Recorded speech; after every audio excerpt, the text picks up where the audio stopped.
The book of Jonah, chapters 1. And the word of Yahweh came to Jonah, son of Amittai, saying. When we compare this introductory verse with that of the book of Esther, it leaves us at a loss. It is an incomplete opener, posing more questions than answers. The first question asked is, who is Jonah? We do not get any detailed introduction. What we would expect is something along the lines of this. There is a man called Jonah. His father's name is Amittai, and he is from Gath-hepher. He is from Zebulun. He is a prophet, and Yahweh speaks to him. We don't get that. Now compare this first introduction of Jonah to that of the book of Esther, when Ahasuerus is introduced in quite some detail before the story begins. This is what we read in Esther chapters 1 verses 1. Now it came to pass in the days of Ahasuerus, he was the Ahasuerus who reigned from Hodo to Cush, 127 provinces. In Jonah's case, we get no such detail, and the reader gets the sense that he or she has stumbled upon the middle of a story. The student of Tanakh, which is the Old Testament, must then determine if Jonah is mentioned anywhere else in the Bible.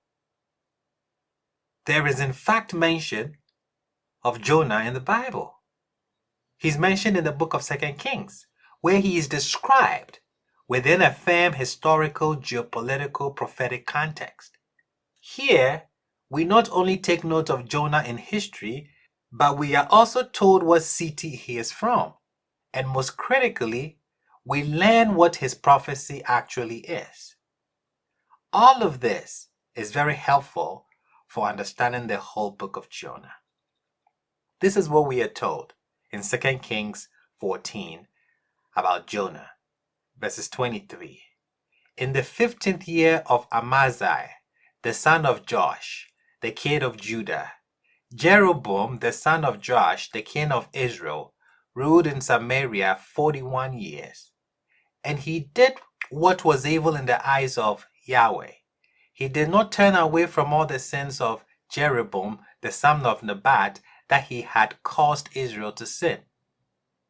He restored the boundary of Israel from their approach to Hamath until the sea of the Arabah, according to the word of Yahweh Elohim of Israel, which he spoke through the servant Jonah, the son of Amittai, the prophet, who was from Gath-hepher.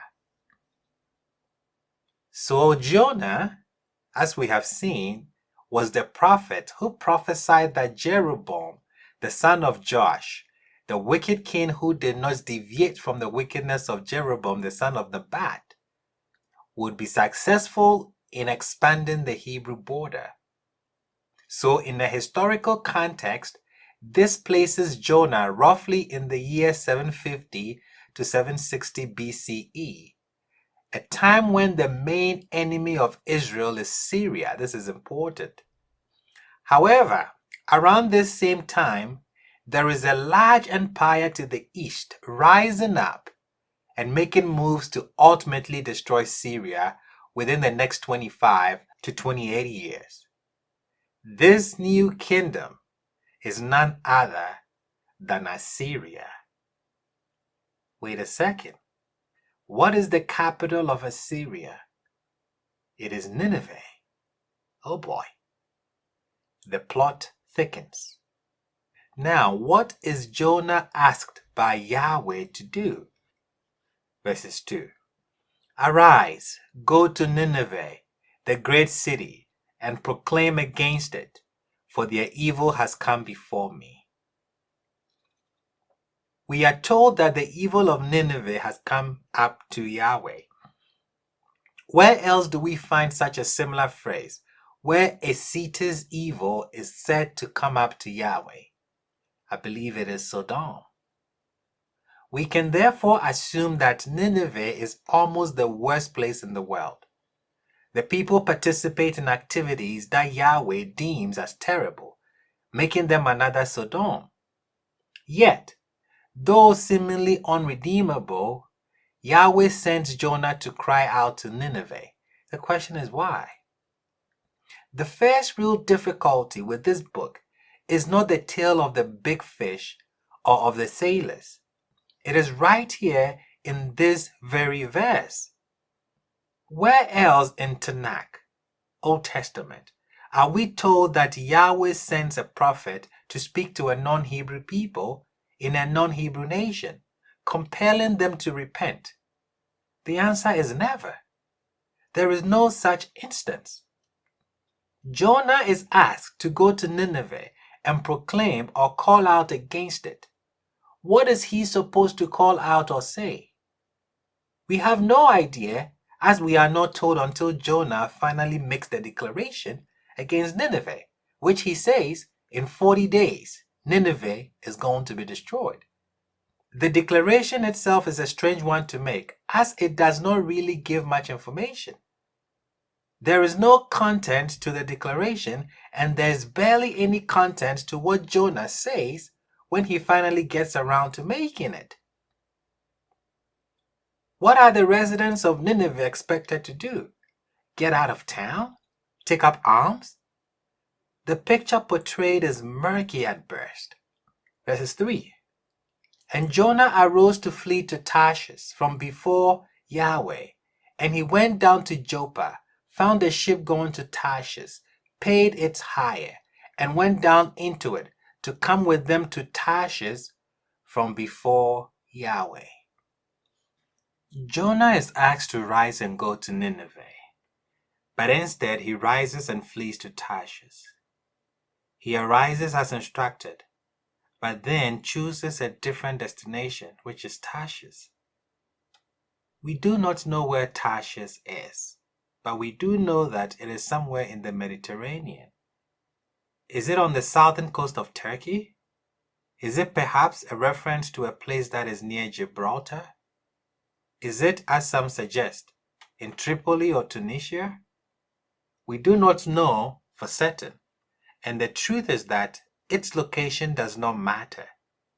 What matters is that we know that Tarshish lies in the west, and is therefore in the opposite direction of where Jonah is supposed to go. I mean, what kind of prophet believes that he can flee from the presence of Yahweh? And what does it even mean to flee from the presence of Yahweh? If you read carefully, you will notice that the sense of the text is that Jonah very intentionally planned to go to Tarshish, and so he goes to Joppa. There he finds a ship headed to Tarshish. He did not randomly decide to go anywhere to find the first boat he could get of where he was. No, he had a specific goal in mind, which was Tarshish. Notice that the boat is not a passenger boat either, because there are no other passengers on board. It appears to be a cargo boat carrying a few sailors and himself. The simple meaning of him going down to Joppa is that Joppa is on the coast. Anytime you are going from anywhere to the coast, you would usually be going down. This is the nature of the sea. This is further supported because we know that Jonah is going from Geth-Hepher to Zebulun, which is a mountainous area, so he would definitely have to head downwards to make it to the coast. Once in Joppa, he then goes down into the boat. Jonah keeps going down both literally and figuratively. Now, I have a question to pose here. When you look at a modern map of the world, country, or a city, which direction is up? North. On ancient maps, however, that is not the case. There, up is east. This means that Yahweh is asking Jonah to go up to Nineveh, and Jonah rather chooses to go down to Tarshish. He goes down to Joppa, then down into the boat, then down into the hull of the boat, and further down to sleep in the belly of the boat.